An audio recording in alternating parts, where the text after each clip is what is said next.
picture reference just so everyone has that. But I will leave it to Chantal to start if we want to wait a couple minutes from the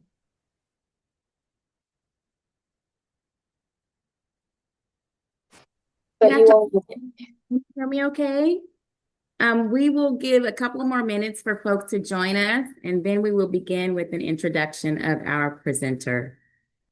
Just bear with us for one more minute, please.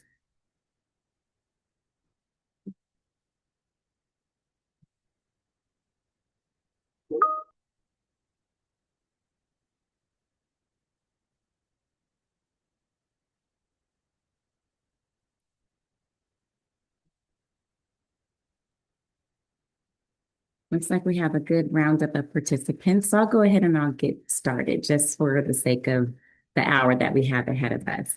Good afternoon, everyone. Thank you so much for joining us this afternoon. My name is Chantal Bush. I am the Help at Home Branch Chief, and I oversee CDA's Home and Community-Based Services programs, which includes the CBAS program and the MSSP program.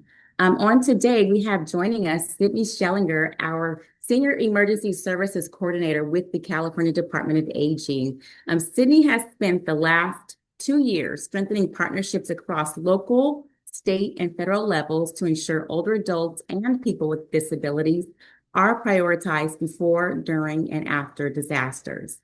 Before joining CDA, Sydney served as an analyst at the California Governor's Office of Emergency Services, otherwise known as Cal OES, for over 7 years. She worked on after-action reports for major disasters and was activated for multiple emergency responses, including the Oroville Dam spill, the Camp Fire, COVID-19, and the state's vaccination task force, where she served as Deputy Operations Chief. Sydney brings those relationships and experiences into her current role and is excited about helping CBAS centers prepare for what's next with practical tools, strong coordination, and a focus on keeping your participants safe. So without further ado, I will turn our presentation over to Sydney. Thank you, Sydney. Thank you so much, Chantal. I am so excited to be here. I wanted to say thank you for allowing me to come and present, and I'm hoping it is the first of many. I will say, if you have any questions as we're going through this presentation, please do not hesitate to put them in the chat. We do have a question and answer period at the end of the presentation as well. If it's more general or if it's something that needs to be asked immediately, I am definitely flexible on that. So what we are going to be going over today is, introductions. Chantal did an amazing job introducing myself. I am the Senior ESC for CDA, and I'm really excited, and I have been for the last 2 years, to kind of build those relationships and kind of understand the role of aging services and then how we can implement that and support our general emergency management when a disaster happens, right? Unfortunately, we live in a state where there are disasters all the time, and it is unfortunately a constant. And so we're going to kind of be going over who we are and why we do this. What is emergency management? I'm just going to be doing a high-level overview of how it looks from the emergency management side, where the CBAS Center and CDA fit in, and how that support is going to work. With that, our emergency management system in California, like who does what, CBAS centers during emergencies, those CBAS requirements, and also some state and local resources. I always find this hilarious. There was a Parks and Rec episode on emergency management, and it makes me giggle every time. So this is usually my agenda photo. So that's just how I do things. So just to do an overview of what is an emergency.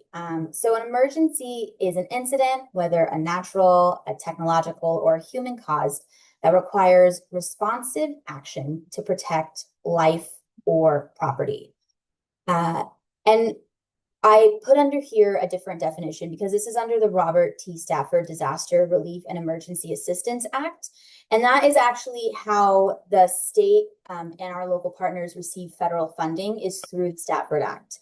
And basically, they've identified it as an emergency is an occurrence, an occasion, or an instance in which the determination of the president, federal assistance is needed to supplement state and local efforts and capabilities to save lives, protect property, and public health and safety, or to lessen or avert the threat of catastrophe in any part of the United States. So as we'll get into further is that there are definitely different levels of emergencies or disasters and what kind of assistance or services kind of come into play at that point. So just a quick example of disasters or emergencies. There are those that we think about, which is earthquake, fire, flooding. There are those that are not as things that we think of immediately, which is going to be your hazardous materials, cyber attacks, terrorism. We always think of pandemics now, active shooters. When we come to also like a localized disaster, that can be something that is affecting your specific building. It can be something that is very particular to your like block, to your region. But if something is stops your facility from doing something, it would be considered like a disaster or an incident to you, which comes into play when we talk about your emergency plans. Now, when we talk about disasters, it's kind of important to say that they don't just begin the moment something dramatic happens, right? So disasters often have a lead up period, which we kind of can talk about as like a passive thing. So we have the passive threat, an active threat, and the crisis. And so this could be a red flag warning, right? We have a passive threat for a fire where we say, hey, there's a possible chance of a fire happening. Then you'll have maybe a small fire that starts, a high wind advisory. So these are examples of like a pre-incident where a disaster truly hasn't happened yet, but there is like the possibility. It's easier to kind of do that when it comes to hurricanes, right? So that there is that like pre-disaster, there's the active crisis, like you can see it coming, you know what's going to be there, and then you actually have the incident. So California actually monitors evolving threats through several systems constantly. We have the State Warning Center, we have the Situation Cell, and we also have a 24-hour warning center at CDPH. So the State Warning Center is a 24/7 operation that actually is going to know about anything that is possibly going on. I receive daily reports from them where we talk about if there are protests going on, if we have possible fire incidences, if there's rain in the forecast, and what the models show for the things that could happen, and if it will elevate to the point of it possibly being an active threat. So they are constantly looking at those passive threats. The situation cell is going to be when we're like at a crisis stage. So before it's become a full-blown incident, you are going to have the situation cell at the state, CalOES, who activates and provides, more of a detailed reporting process and what these fires or the situation can look like. And then we also now have the same thing at CDPH, which is that 24-hour warning center for public health emergencies, which that came out of COVID, of just kind of understanding the different roles and things that play into those sort of things.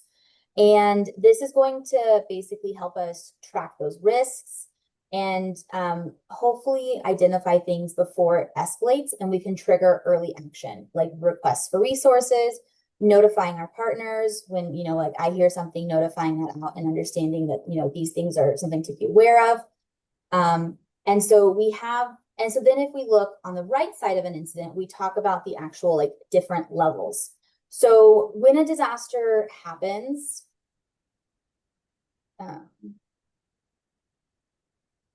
you actually have different levels. So you first originally have your local city or county will do a local emergency proclamation.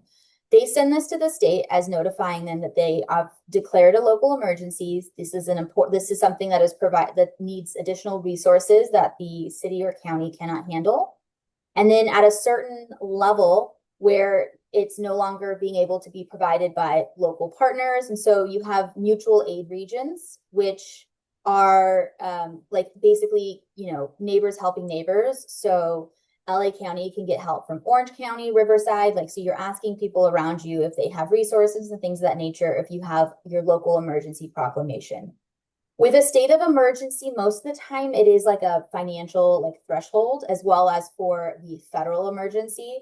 So when the local areas can no longer handle the disaster, the state and federal government will step in and provide additional resources. The whole idea, though, is that a disaster starts and ends at the local level because you guys know your participants, just as your local governments know your region, your area, what areas look like, what makes them tick, how to reach out and connect with them, where the state and federal government does not have that knowledge. So that is why we are there to support our local partners. And I did see something. I will be sharing this PowerPoint as well. And I did record it. And so hopefully we can get that uploaded and I will be able to share that with you guys as well. Okay. So I kind of went over this on the last slide, but I just kind of wanted to set up what these disaster declarations look like. So as we talked about, a local or city, okay. So a local or city, I was looking at a photo of everyone instead of the slide. Okay, so the local or city emergency proclamation is when it activates the county OES and triggers that extra resources and protections. When you go to the California state of emergency, the governor proclaims a state of emergency. And this is actually going to unlock CDAA funds, which then allows the state to provide additional resources and funding. Before the governor declares a state of emergency, there isn't any additional funds for our counties or for us to kind of like provide resources if something happens. If something is an incident and we have not declared a state of emergency, but we are currently activated, that will be where we will reach out to Cal OES has a private-public partnership, and we will reach out to them and see if there are any resources available to connect an unmet need if there is that situation. And then there are actually two different types of disasters when it comes to federal. So you have an emergency declaration, which is where the president has signed an emergency declaration where he says that they're going to provide resources for emergency response only. So this is going to be very limited in its scope to like helping with emergency personnel. It's usually going to include like it's called the Fire Management Assistance Grants, where it will allow U.S. wildfire to help with the California and local wildfire protection to provide tankers, people, things of that resources, and public assistance. And so that's where we have a presidential or emergency declaration. Now, what we hear about a lot and what happened in LA is going to be a major disaster declaration. Now, the difference between that is what comes into effect when it comes to funding from the federal government. So this is the most comprehensive type of federal declaration that is also issued under the Stafford Act. It is used when a disaster like an earthquake, wildfire, like we kind of talked about, is caused widespread damage and has a long-term recovery scope, basically. And so this is going to allow both public assistance and individual assistance. So this means that local governments, nonprofits, but also individuals and families can receive funding. And so this is going to be from like individual assistance, like the Small Business Association has disaster loans, which is not just for small businesses. It's also for individual people to help with homes and things of that nature. You also have disaster CalFresh, disaster unemployment assistance. And so these declarations will build on each other based on the severity of the disaster. And when we get a major declaration, I usually send an email out just at least to those who are in the affected region, if that affects you, because it'll also highlight the recovery and what we're getting on that front and what we can give to participants and what is available there. Or if something happens to your facility. Wrong way. Hold on. Okay, so I've just I've done a quick overview of what that system looks like, the declarations.